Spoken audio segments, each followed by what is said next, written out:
Assalamualaikum warahmatullahi wabarakatuh. Selamat pagi atau siang atau sore atau malam. Jadi ini adalah masih kegiatan pembuatan rekaman video kuliah yang diwajibkan oleh institusi saya, Institut Teknologi Bandung, kepada semua dosennya. Ya, saya mengikuti aja lah, nggak usah ngeyel. Jadi ini adalah terkait dengan kuliah saya EL 5240, Network Performance and Quality of Service in Telecommunication. Khususnya ini adalah bab 2 part 3 atau part terakhir. Ini lanjutan ya, lanjutan dari part 1 dan part 2, yang sudah saya jelaskan untuk bab 2. Nah, ini juga sama dengan yang part 1 dan part 2 dari bab 2. Anda ingin mendapatkan mendapatkan kopi dari bahan ini saya sediakan dalam bentuk PDF. Anda bisa unduh ya, linknya saya berikan di deskripsi ada linknya, Anda tinggal unduh ya. Jadi di situ saya taruh ya, bahan ini ada di Open Science Framework. Jadi dengan demikian semua orang bisa mengunduhnya. Dulu saya pertama kali saya taruh itu bahan-bahan ini ada di ResearchGate, tapi ternyata ResearchGate itu hanya orang-orang yang menjadi anggota yang boleh mengunduh, kalau enggak. Jadi saya pindah ke Open Science Framework. Jadi ini lanjutannya tentang Key Performance Indicator. Tadi saya sudah ceritakan waktu di part sebelumnya bahwa saya menuliskan ini bab 2 ataupun juga yang bab 1 sampai bab 8 kuliah ini. Itu semuanya saya dasarkan pada pengalaman saya melakukan penelitian di dalam quality of service maupun network performance itu di Indonesia maupun internasional selama ya katakan 2004 sampai dengan tahun 2016-an lah, kurang lebih 10 sampai 12 tahun.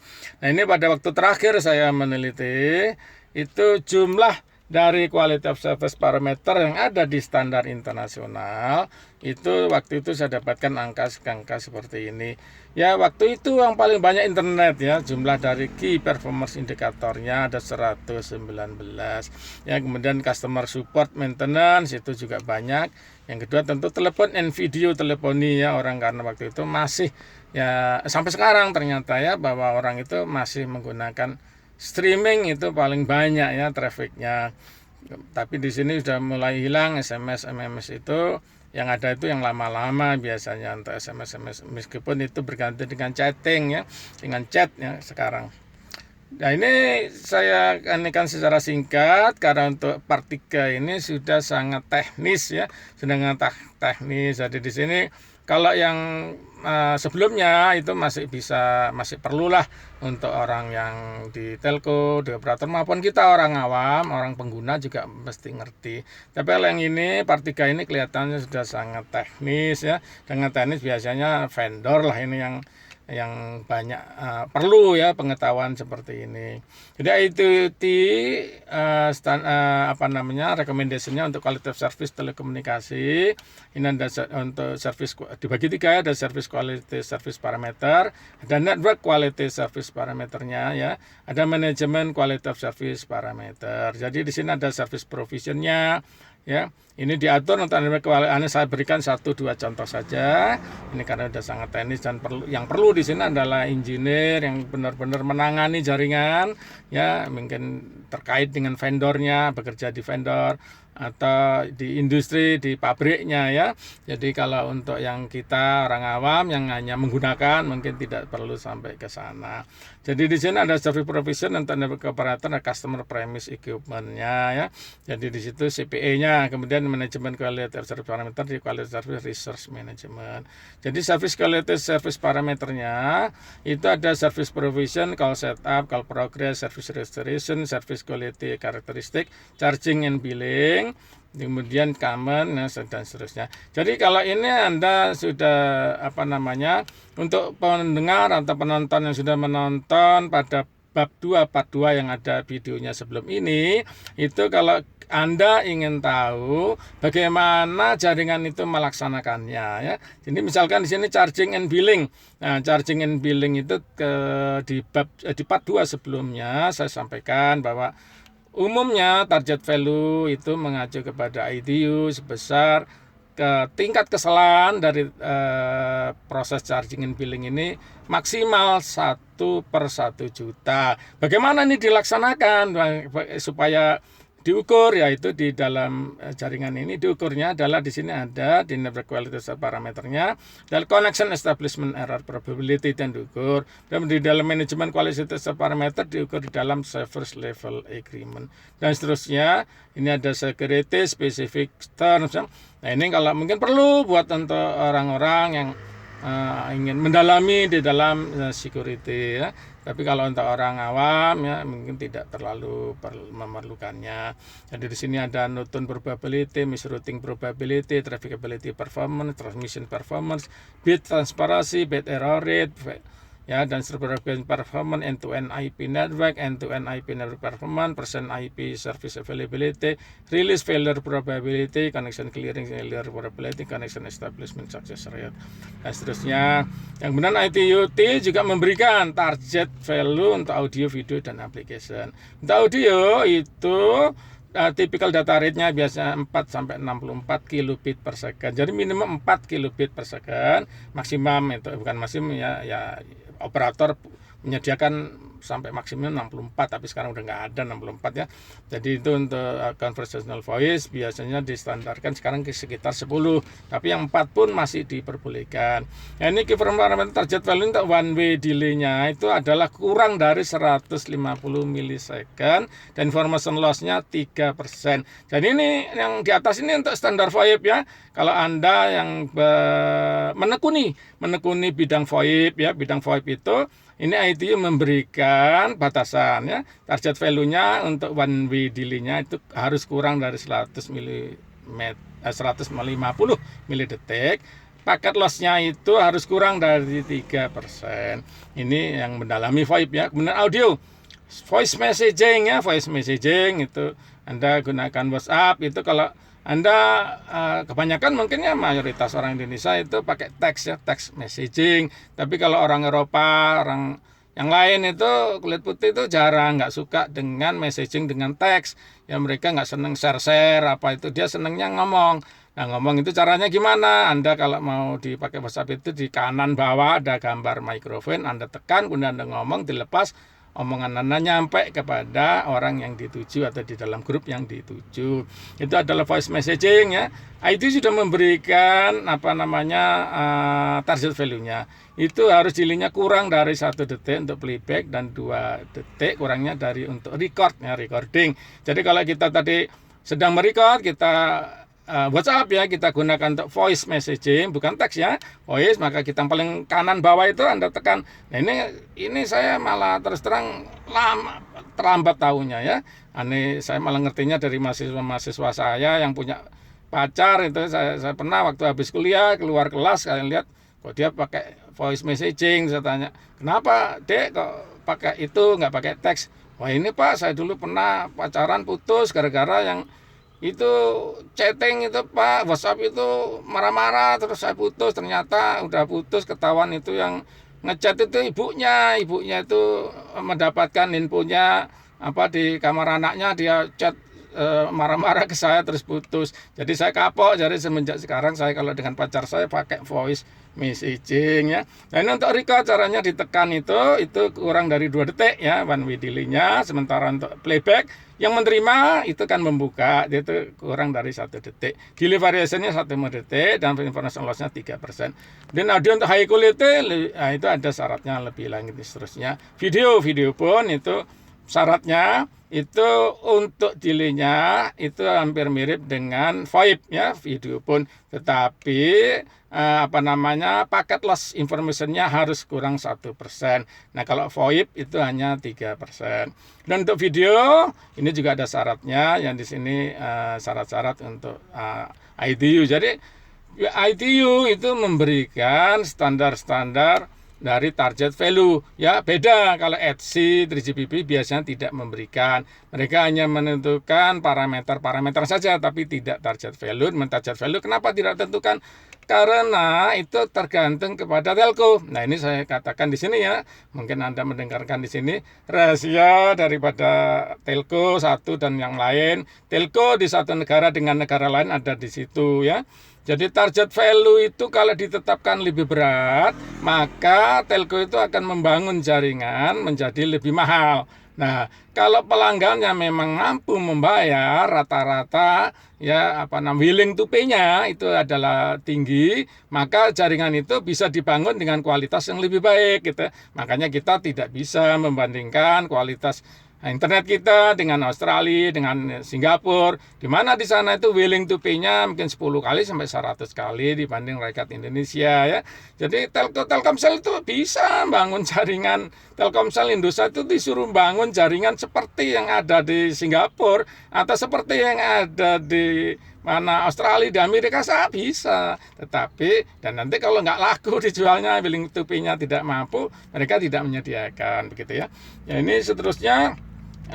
Ini untuk format target untuk data application-nya ya, data web browsing HTML, ini ada syarat-syaratnya untuk big data transfer ya, data common, kemudian data dan seterusnya. Ini Anda buka lagi, Anda tonton lagi video saya bab 1 part 3 mengenai topologi ya. Kalau itu beda-beda kan topologi Etsy menetapkan grade of service itu beda dengan ITU, dengan 3GPP, dengan GSM Association. Kalau ITU itu membagi-bagi komunikasi itu berdasarkan ada voice data, video dan data. Kemudian bagaimana dengan Etsy? Nah ini Etsy parameternya ya. Ada radio network availability, non accessibility, attack failure ratio, attack setup time, PDB context activation failure ratio, PDB context activation time, PDB context ratio dan seterusnya. Di mana di sini diberikan untuk direct service merupakan kriteria untuk siapa? Misalkan radio network unavailability itu diperlukan untuk file transfer FTP dan untuk server untuk email dan seterusnya. Jadi di sini ada kriteria dari Etsy.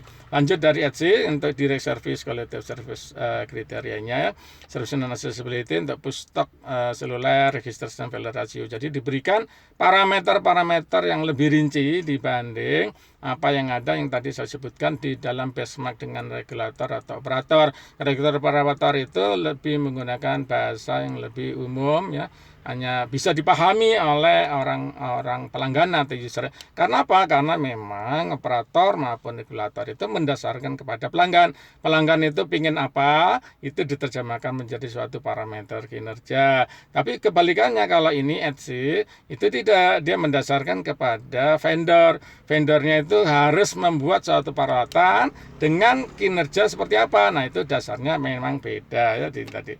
Jadi di sini kemudian untuk ini bisa Anda baca sendirilah nanti di sini lebih telitinya, karena ini memang tidak kita perlukan untuk orang-orang yang awam ya, orang-orang tidak bekerja di bidang secara teknis di dalam elemen network dari jaringan. Jadi ini orang vendor pun, kalau orang-orang kita yang tidak bekerja secara teknis, jadi sales juga tidak terlalu paham sampai ke sini ya. Jadi di sini kita ada banyak ini. Dan store forwardnya, service accessibility, setup time, IP service, access failure ratio, IP service setup time, session failure ratio, session time, min data rate, data transfer, cut off ratio dan seterusnya. Ini digunakan untuk MMS maupun SMS. Dan LC quality of service parameter untuk VoIP ya khusus. Nah ini unsuccessful call ratio for teleponi dan drop call ratio. Nah ini kan tadi saya sudah bilang kalau drop call ratio itu istilah dari Etsy ya untuk mobile telepon. Tapi untuk yang tidak telepon semuanya adalah teleponi cut off ratio. Jadi di sini Anda internet aksesnya, login time, data transmission speed achieve, kemudian unsuccessful data transmission ratio, successful login ratio, delay. Nah ini masih kita, Anda mungkin perlu di sini internet nih ya. Untuk internet ya, internet itu login time dan seterusnya. Dan ini masih Etsy, unsuccessful ratio, ini interconnection-nya dan terusnya. Ini bisa Anda baca nanti di sana. Nah 3GPP, nah ini 3GPP kalau tadi kita pelan-pelan ya kita hierarkinya. Kita belajar pertama ke key performance indicator dengan mendasarkan kepada operator dan kepada regulator. Itu lebih kita bisa pahami dengan mudah oleh orang awam ataupun orang telekomunikasi tetapi tidak bekerja di bidang teknisnya ya. Kemudian lebih ke atas itu HC ya. Kemudian berikutnya itu ITU. Kali ITU itu masih bisa dipahami lah biasanya untuk mahasiswa ya, mahasiswa tugas akhir atau mahasiswa magister ya, atau PSD ya, itu menggunakan ya standar-standar ITU itu. Tapi kemudian kalau lebih ke atas lagi, lebih teknis lagi, itu ETSI, bukannya di ETSI, dan kemudian lebih teknis lagi ada di 3GPP ya. 3GPP ini ada memberikan parameter-parameter yang lebih teknis dibanding itu. Ini ada persentage established RAB. Nah, ini lihat istilah-istilahnya, ini ada UTRAN, ada seterusnya. Jadi lebih ke dalam ya, lebih ke dalam dari. Jadi kalau kita tadi bicara performance parameter, kita bicara untuk semua orang banyak ya, termasuk orang-orang telekomunikasi juga, tapi yang tidak bekerja secara teknisnya gitu ya.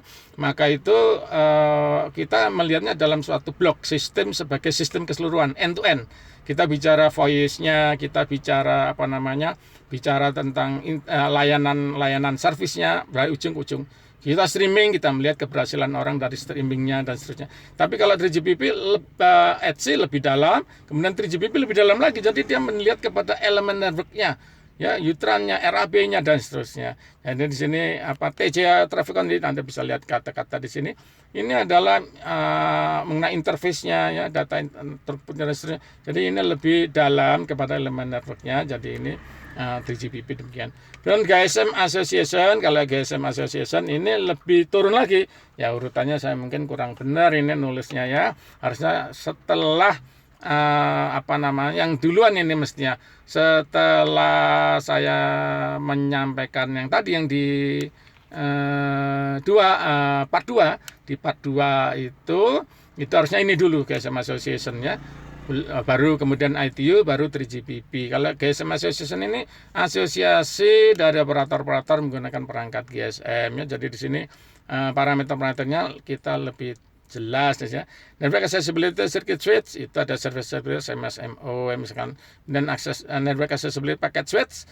Nah, ini istilah ini di atas ini Anda baca network ada circuit switch, ada packet switch. Nah, ini adalah ciri dari 3G ya. Nah, itu Anda di kuliah di bab 1 part 3 ya.